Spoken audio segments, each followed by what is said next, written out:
Crazy Quilts. This is actually my current default quilt because it is quick and easy to make. We've done several workshops on it, and you can see I've got 2 quilts in front of me that are made the same way, and our starting point was 6 fat quarters or 5 fat quarters, and then there was precious little waste.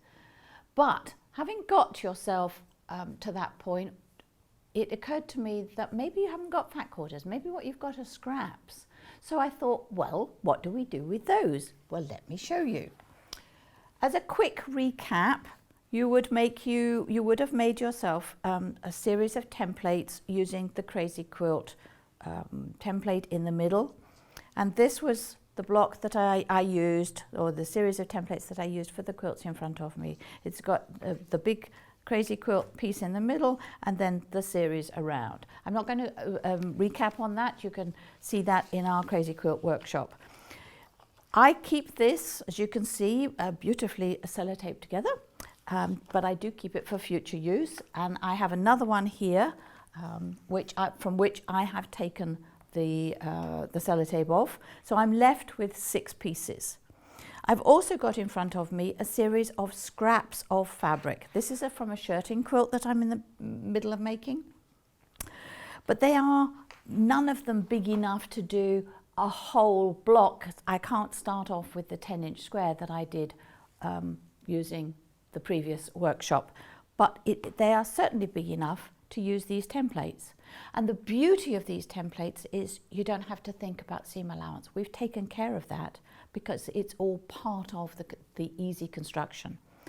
So how would I go about cutting these? Well, I would choose my piece of fabric. Let's take this one and find a template that I think will fit on it. You don't have to worry about where the grain is unless it's, you're particularly fussy about the stripe, but I can pop that on there. How would I cut it? You can cut it with scissors if you like, but I'm not very good with scissors, so in order to, I was going to say, just for the camera's purpose, I'm just going to take that off there. I've got a flat-headed pin, my flat-headed flower pin in there to hold my template. It's template number 3, and I'm just going to cut round it. Remember, I did say you don't have to worry about the seam allowance. That has been taken care of when we drew up our block. We're just going to go round.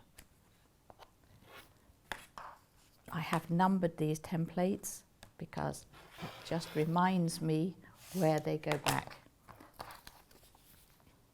So I would do the same with another piece of fabric. That's particularly a large piece, so I can get this piece off here. Again, probably 2 flat-headed pins in this one.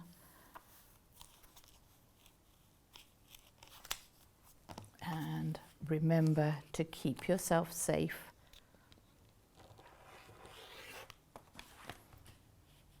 And always cut away from you.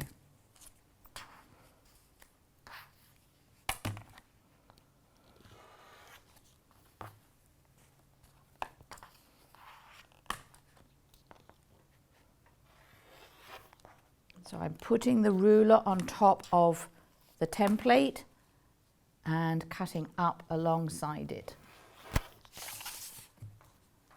That goes back in here. It does help to have numbered these just to keep yourself. I'm just putting these any which way. I'm sure they'll work out fine.